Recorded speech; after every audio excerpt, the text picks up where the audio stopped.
안녕하세요. 저는 평범한 직장 생활을 하고 있고 사랑하는 사람과 결혼해서 행복하게 살고 있는 평범한 여자입니다. 제가 이렇게 사연을 보내는 이유는 저는 요즘 저희 아빠를 보면 자꾸 눈물이 날 것 같아서요. 지금 이렇게 아빠라는 말을 입에 담는 것만으로도 눈물이 날 것 같네요. 제가 왜 이렇게 생각을 하게 됐는지 제 이야기를 한번 들어보시겠어요?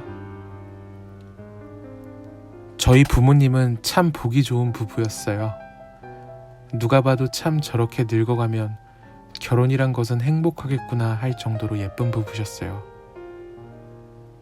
나이를 먹어가며 대부분의 부부들은 무덤덤해지고 친구처럼 그렇게 지낸다고 하는데 저희 부모님은 나이가 들수록 세월이 지날수록 더욱 닭살이 되셨던 걸로 기억을 해요.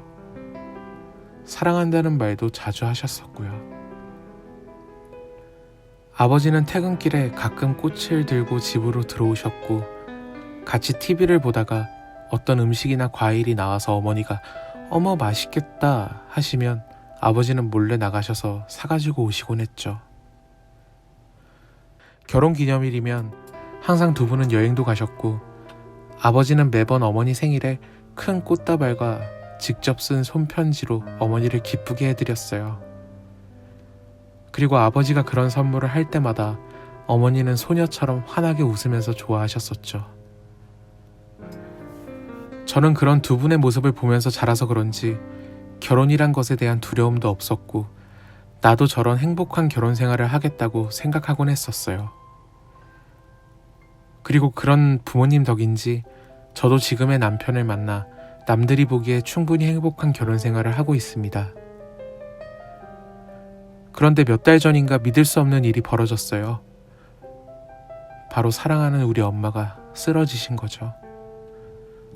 평소에 저혈압을 가지고 있었던 엄마는 집에서 갑자기 쓰러지셨고 그런 모습을 저녁에 퇴근한 아버지가 발견하셔서 급히 병원으로 옮겼습니다. 소식을 듣고 급하게 병원으로 간 저는 의식을 찾지 못하고 산소호흡기를 단 채 누워있는 엄마와 그 옆에서 헝클어진 양복을 입은 채 땀 범벅이 되어 있는 아빠를 볼 수 있었어요. 누워있는 엄마를 보고 하염없이 우는 저를 아빠는 괜찮다고 너희 엄마가 얼마나 강한지 알지 않느냐며 일어날 거라고 저를 달래셨었죠. 그런데 저를 달래는 아빠의 손이 많이 떨리더라고요. 아빠는 아마도 자신이 집에 조금만 빨리 갔다면 하고 후회하시는 것 같았어요. 그 순간 아빠도 많이 무서웠을 거라고 저는 생각해요. 그렇게 엄마의 병원 생활이 시작되었고 아빠는 다니던 회사에 휴직을 신청하고 그 곁을 지키셨어요. 단 하루도 빼지 않고 아빠는 엄마의 곁에서 그 작은 병실의 간이 침대에서 주무셨고 매일 엄마의 얼굴과 손등을 닦아주셨고 평소 엄마가 좋아하는 꽃을 꽂아두시며 곁을 지키셨어요. 하지만 하늘도 조금은 원망스럽더라고요. 그렇게 병원 생활을 시작한 지 한 달이 조금 지났을까? 어머니는 결국 심장 쇼크를 이기지 못하시고 세상을 떠났습니다. 아빠는 우리 가족들을 달래며 엄마의 장례 과정 하나하나를 정성스럽게 준비하셨어요.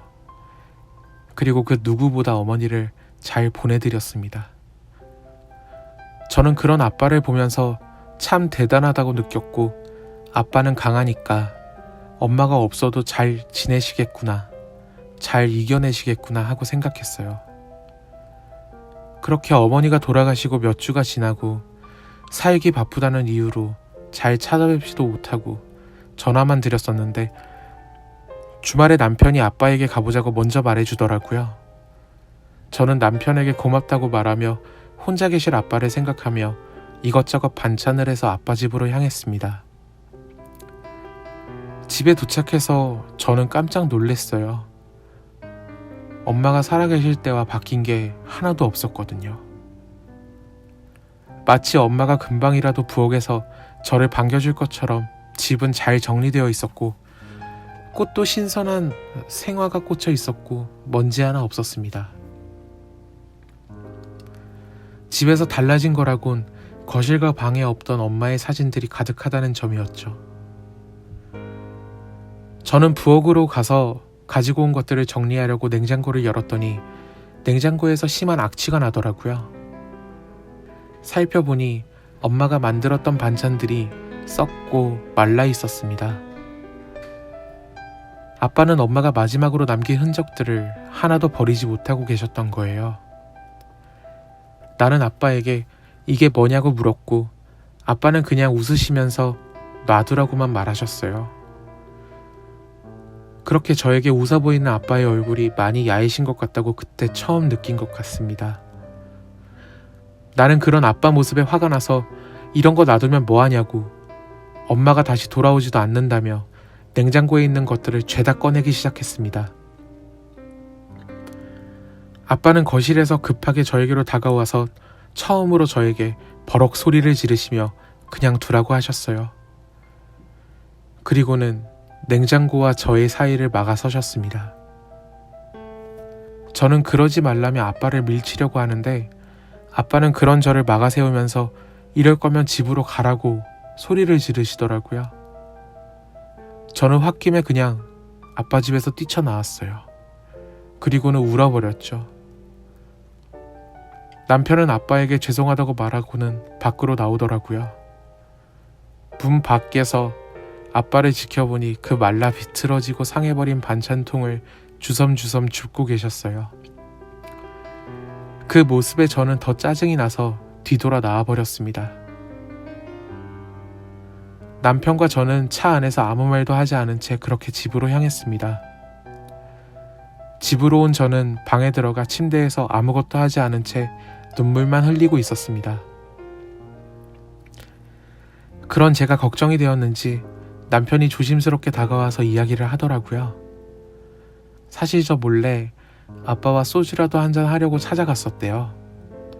찾아갔더니 아빠가 눈이 빨개져서는 자기를 반겨주더래요. 집에 들어가니 우리가 마지막으로 갔던 가족여행 영상을 보고 계셨고 그 영상에는 유독 엄마가 웃는 모습이 많이 담겨 있었다고 하더라고요. 아빠는 그 영상을 보시면서 저희 남편 앞에서 눈물을 보이셨다고 합니다. 아직도 부엌에서 달그락달그락 거리며 금방이라도 자신을 부를 것 같다고, 세탁기에 옷을 제대로 넣지 않으면 잔소리를 할 것 같다고, 결국 끊지 못한 담배를 피면 그 나쁜 걸 왜 피냐며 핀잔을 줄 것 같다고, 조금 더 잘해주지 못해서 미안하다고 후회된다고. 저는 남편의 그 말을 듣고 그냥 울어버렸습니다. 저는 아빠는 아빠이기 때문에 잘 이겨낼 거라고만 생각했는데 아빠에게도 준비되지 않은 갑작스러운 이별이었을 텐데 그 마음을 헤아리지 못한 것 같아요. 저는 아빠가 너무 힘들지 않았으면 좋겠습니다. 그리고 아빠가 조금은 괜찮아지시길 바라고 있어요. 많이 사랑한 만큼 많이 아프다는 말을 저는 아빠의 모습을 통해 배웁니다. 여러분도 사랑하는 사람이 있으시다면 그 사람과의 모든 순간을 마지막인 것처럼 행복하게 보내시길 바랄게요. 저의 긴 사연을 들어주셔서 감사합니다.